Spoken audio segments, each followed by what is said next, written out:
Hello students, this is lesson 1 of our new unit, Interactions in Ecosystems. So we're going to begin by talking about adaptations and survival. So this all ties in with evolution and natural selection. Natural selection is when traits that help an entire species survive their environment become common throughout that species. So this means if a trait is helpful for survival, it gets passed on to the next generation. So things like good coloration for camouflage. If you are camouflaged enough to survive, you will pass that camouflage and coloration onto your offspring for the next generation. And then the next generation is camouflaged enough to survive. So they get passed on and on that the next generation, so that species is just automatically camouflaged. The opposite example then, if a random species just happens to be hot pink would probably not be camouflaged very well in the middle of a forest or a desert, and so that hot pink species probably wouldn't survive long enough to reproduce, and so that species wouldn't be selected or be naturally selected to be surviving for the entire species, and so that trait would be selected out and not passed on to the next generation. Other examples, large antlers or horns for protection, female deer and female organisms that have live births. When they are pregnant, they're slower to get around. Maybe they need protection to get to the watering hole, things like that. So they need the male deer with the largest antlers to provide them that protection while they're pregnant. So large antlers or large horns also in other animals, become a trait that those females look for protection. So those traits then get passed on. Large antlers get passed on to the next generation. Other things, adaptations can be both physical characteristics and behaviors. So physical characteristics would be the colors, the antlers, things that an animal looks like, things that we're looking at when we see large claws, large teeth, sharp teeth, things like that. But behaviors would also be adaptations. So think about the way a cat hunts, or any kind of cat, a lion, a tiger, a house cat even.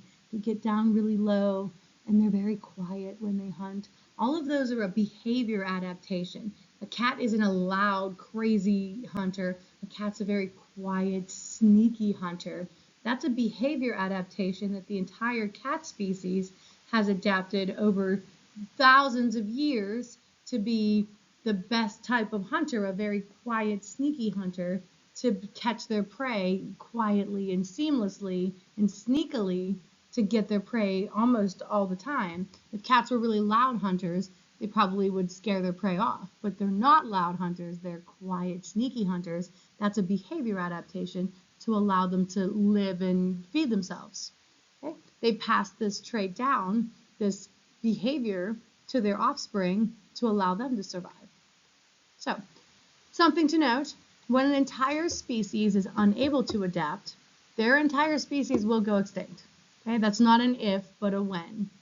So polar bears currently are not able to survive this warming climate. It's happening quicker than we anticipated, but polar bears need to swim from one chunk of ice to the next, and they go underwater and they catch fish and they eat and they swim, and when they get tired, they jump up on the next floe of ice. But what's happening is the ice is melting and they can't get from one ice chunk to the next, and they're drowning, or they're getting too tired, or they're not able to find ice and swim, and so they're not able to find enough food. So they're slowly but unfortunately going to go extinct. Sorry, polar bears.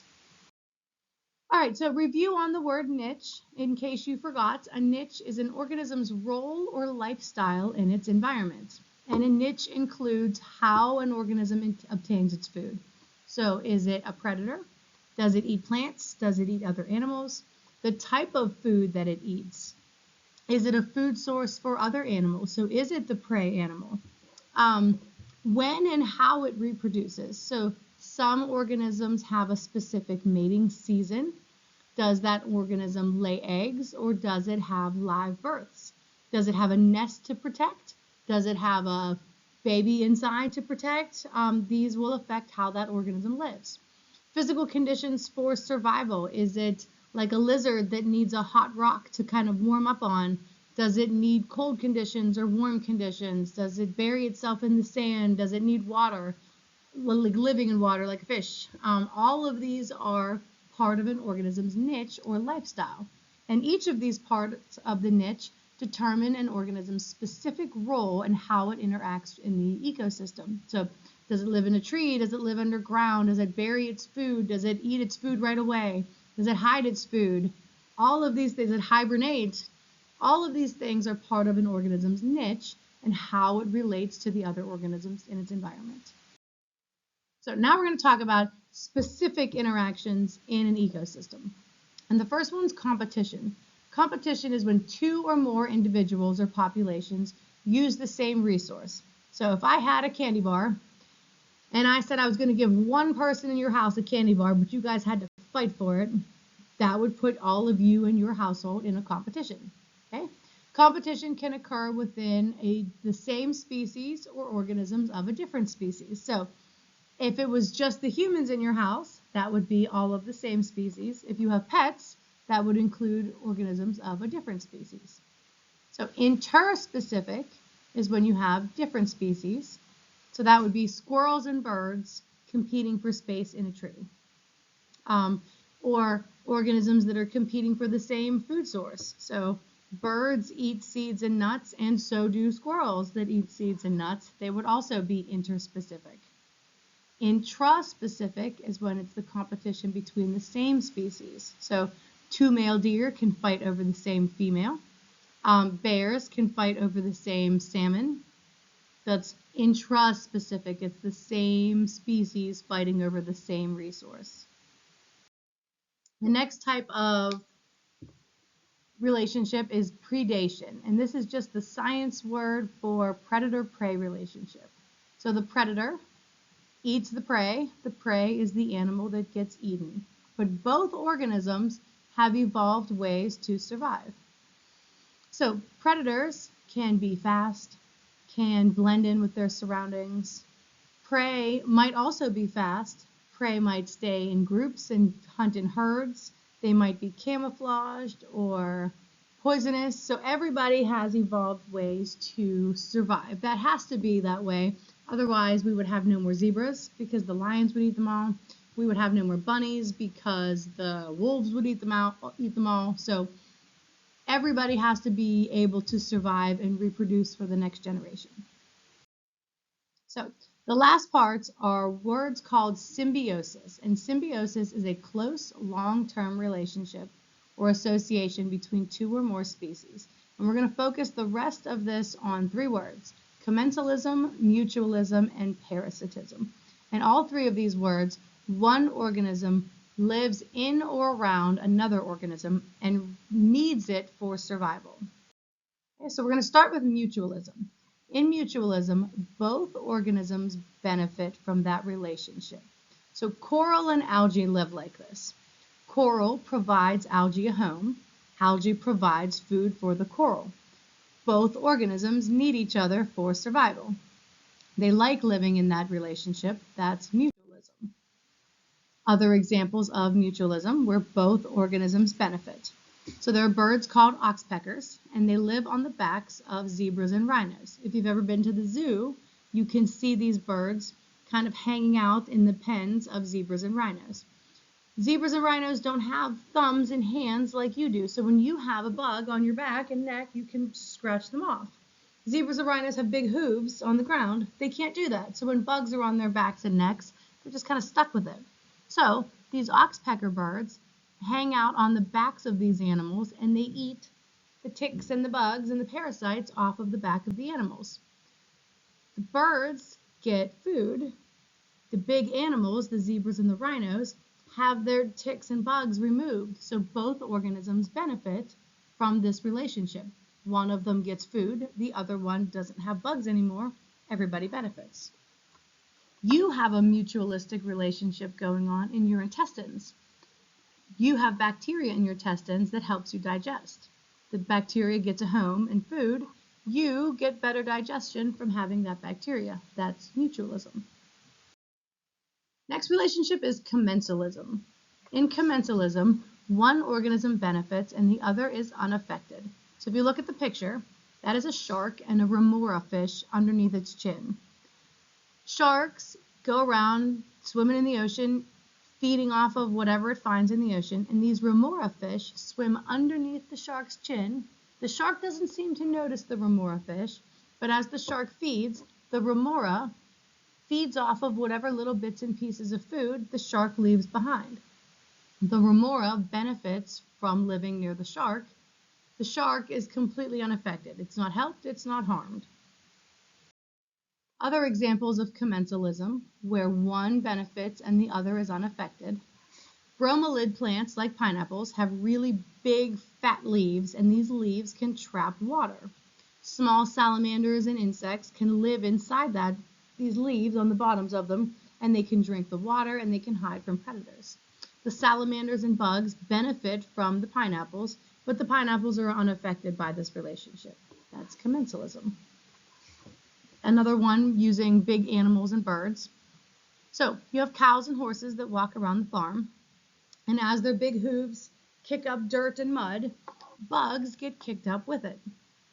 Birds will just kind of hang out on the fence posts at the farm, and when they see these bugs get kicked up around the farm, they will fly in and eat the bugs and the worms that the horses and the cows kick up in the mud. The birds benefit in this relationship because they're getting food. The cows and the horses are completely unaffected. They're not helped by the birds. They're not harmed by the birds. They're just there. They're just happen to provide a food source for the birds, but they didn't do it on purpose.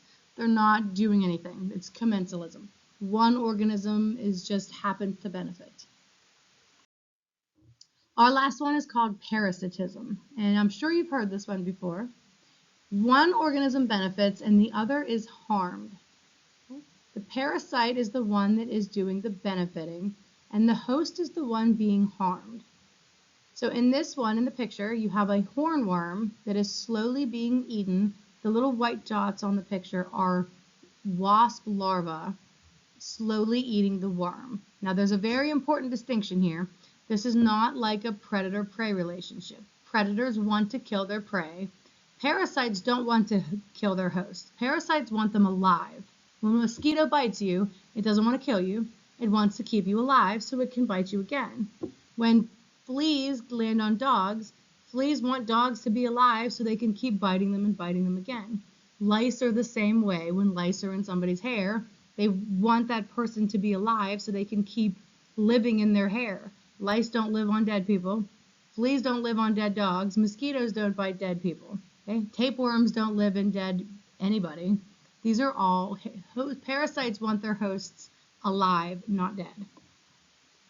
Okay, so other examples of parasitism where one benefits and the other is harmed. Fleas, mosquitoes, tapeworms, you've heard of all of these before. They want their hosts alive, but they do cause harm, not deadly harm, but you're harmed, you're irritated. Dogs itch when they have fleas. Mosquitoes cause you to be itchy and red. Tapeworms cause you to be really hungry and irritated. Nobody likes to have a parasite. Animals don't like having parasites. Sometimes they can make you sick, but not dead. That's the important part here. Parasites don't kill. They just harm. They make you bothered. They might make you sick. They might make you irritated, but they don't kill. All right, the last one here, I said the last one before, but this is really the last one. Coevolution is like mutualism on steroids. In coevolution, two species are so entwined that they literally can't live without the other. So the best example I can give you is the ant and the acacia tree. In ants and acacia trees, and that's what's in the picture here, these ants, these specific species of ants, are so entwined with the acacia tree that if you remove these ants from the acacia tree has no defense anymore, not against parasites and fungus and bacteria. The tree automatically starts just decaying because it doesn't have any defenses without the ants. The ants, if you put them on a different tree, they don't know how to find food. They just die. So the tree dies and the ants die. They don't know how to find food. They don't know how to survive without the other one. That's coevolution. They literally need the other organism for survival. The best examples of coevolution are flowers and their pollinators. Flowering plants need bees. They need flowering, pollinating insects for survival. If you take away bees, flowers don't reproduce. Flowering plants just die. Without bees, they just die.